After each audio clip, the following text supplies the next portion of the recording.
It's October 31st, the most ghoulish and grievous of days in the year, Halloween. What better way to celebrate than talk about the more supernatural and unexplainable parts of Patlabor? Something that is surprisingly a reoccurring thing in the series. I'm talking about the monsters. There are only a few monsters in Patlabor, so there aren't a gargantuan amount like the amount of patrol laborers and military laborers and civilian laborers. But hey, that's good news, because the videos I queued up are gargantuan, and that means you'll have something to actually watch. But aside from that, let's get into the monsters. The first monster on the list is the Hiromi monster from Patlabor the early days, who we'll be calling Hiromizilla for reasons I'll explain later. Hiromizilla appeared at the end of episode 3 of Patlabor early days, and just like his namesake, strangely resembles Hiromi Yamazaki of Division 2. He was created by Dr. Harada, who sought out to prove that microorganisms such as cells existed on meteorites, something of which could prove the disputed panspermia theory. He would end up finding some on a meteorite from a stratum dating back 450 million years ago, which coincides with the Cambrian explosion.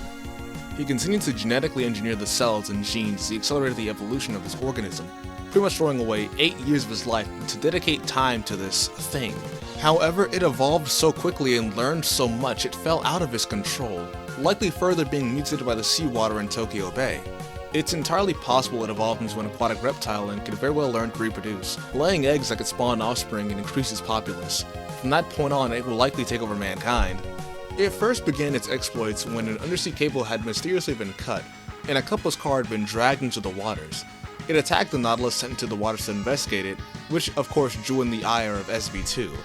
They deployed to apprehend or stop this creature before its theoretical planetary domination, Shige going rogue and attempting to kill it with an oxygen destroyer. However, it would come into contact with Hiromi, the two staring into one another's eyes in silence. It turns around and leaves into the waters, last seen heading into the Pacific before vanishing for good. Hiromizilla is definitely one of the strangest monsters on the list. I can't help but wonder how odd it must be to be this thing. It likely had no memory of its origins, suddenly just existing one day. Its early memories driven by pure primal urges and desires. It wouldn't be until it developed some kind of sapience or intelligence until it came face to face with itself. The monster was so shaken by this realization, this revelation, it had to turn around and disappear back into the deep depths below. This is legitimately the last time it was ever seen, and there are no instances of its activities in the waters of this world. If it's not clear what the Zilla added onto with the name, it's also just a big Godzilla parody. I also call it Hiromizilla because there's Hiromi the monster, which appears in Patlabor the New Files. This monster isn't real, but I'll bring it up for the hell of it. Hiromi the monster was dreamed up by Oda in episode 10.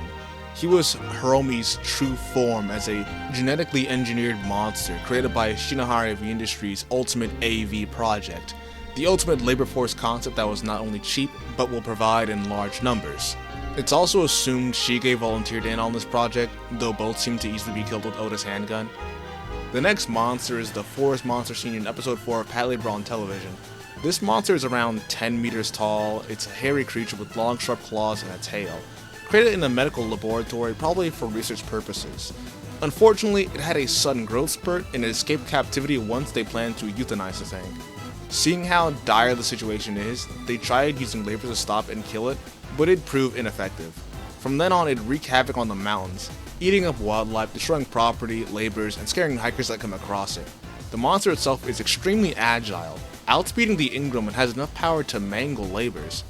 Something like this is a monster of genetic engineering. Being able to dart back and forth like this, along with leaping and bounding around, this thing was no joke. It's no surprise it got away, but unfortunate that it probably isn't going to live that long.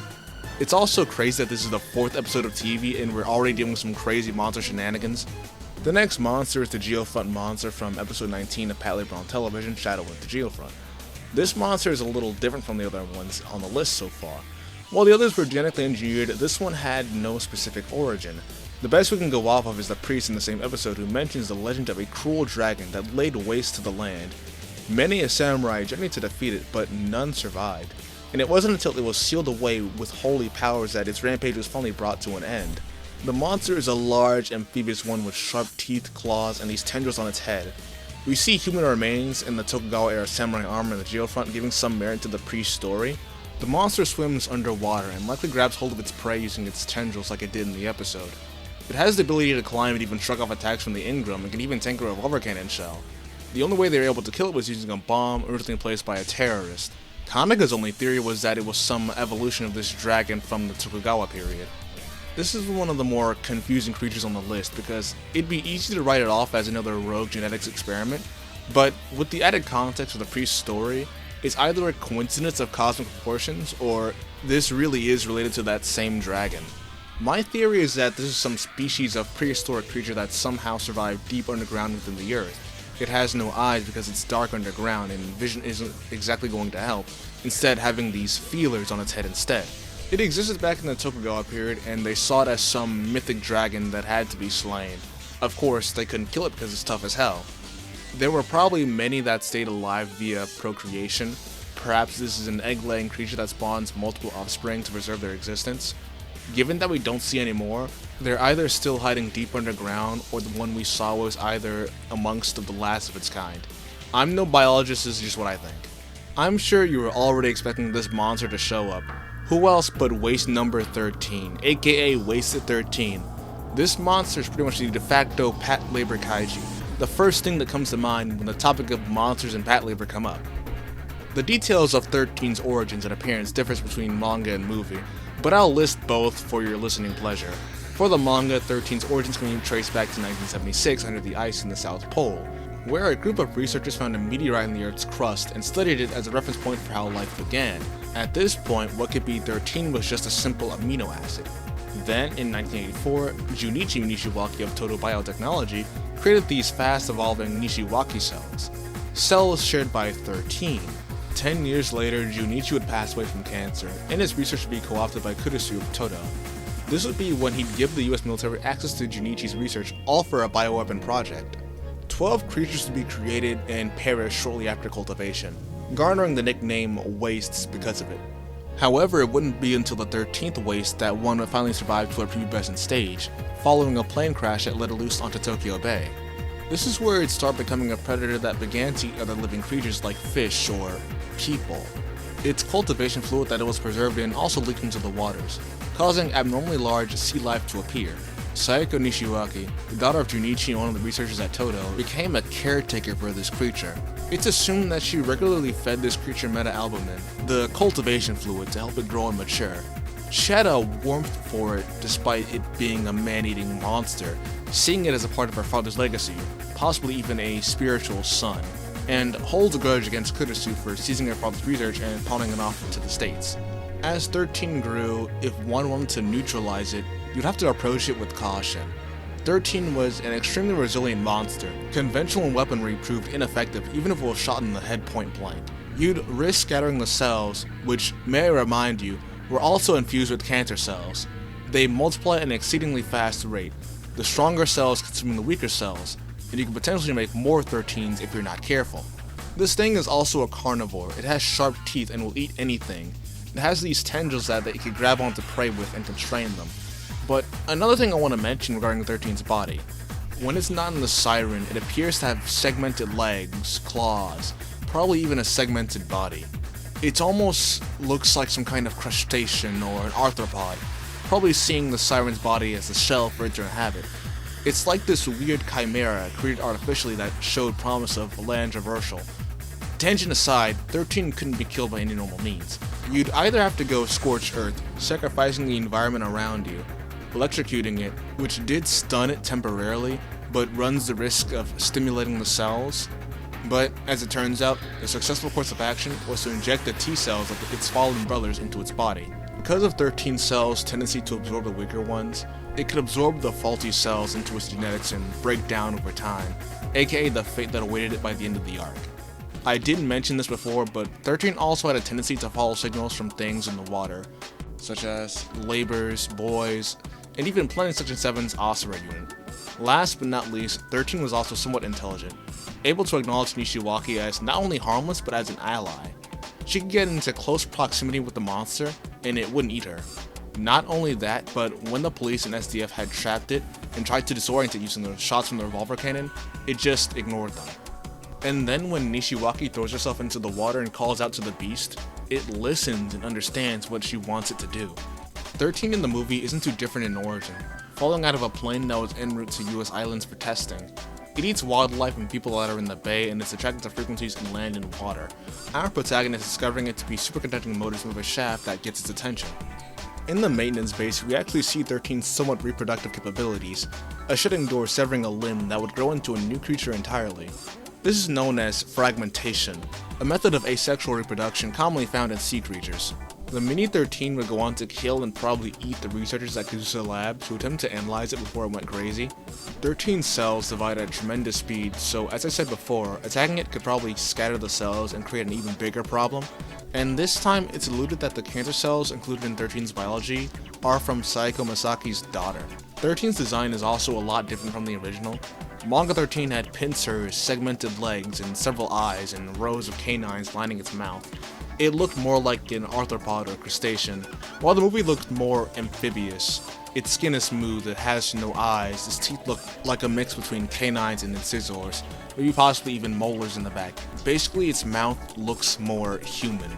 In place of its segmented legs and pincers, it has webbed feet and hands with opposable thumbs. Both have these long, sharp claws as well. Like the original, it has feelers, and this time with added bioluminescent lights. Given that it's likely sensitive to sound, it doesn't have any eyes to see like the original 13, and they probably work like how anglerfish lights work. It lures in unsuspecting prey to finally devour them, but it can also be used for communication and startling predators. Last but not least, the DNA from Saeko's daughter's cancer cells are made evident given these oddly human features, including reproductive organs not normally found in sea life. 13 is an impressive creation, a nearly unkillable creature that could cross land and sea, and was growing conscious of the world around it.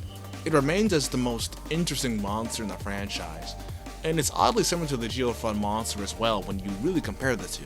The next monster comes from the next generation Patlabor. It's a giant jellyfish that appears in the Atami Sea, really sticking out its head from the waters, causing mass panic and concern.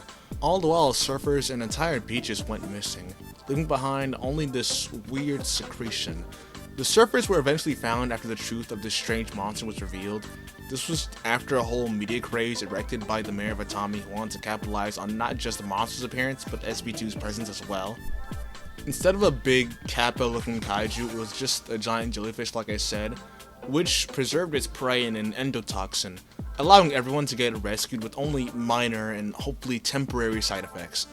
This thing can breed and spawn, by the way, too, so this isn't a one and done thing like other monsters. The last monster on this list isn't exactly a monster, but I may as well include it in the video. This one also comes from the next generation, and is none other than the albino dinosaur-looking thing found in the underground dungeons of the Reclaimed Land. I'm sure you're already aware of the albino gators that infest these catacombs. Well, this new generation of Division 2 members weren't ready for a literal dinosaur to appear. Sucks even more that they were spotted dropping and cracking its egg on the ground. Yeah, I don't know or why this thing exists down here. It's probably some kind of Allosaurus that resided down here for millions of years, like the Geofront monster. If we're trying to match geography, maybe it could be the Fukui raptor. I think the harder question to answer is how it's still down here, how did it get here? As far as I know, these tunnels were made during the heyday of the Babylon Project. I guess I shouldn't think too hard about it. It's the next generation, it's not supposed to make sense. We just talked about a big frickin' jellyfish, like anything could happen. But I believe we've covered all the monsters in Patlabor. It was fun putting this video together, and I did hope you enjoy watching this one as I continue to work on my bigger projects. With that being said, like, subscribe, and happy Halloween!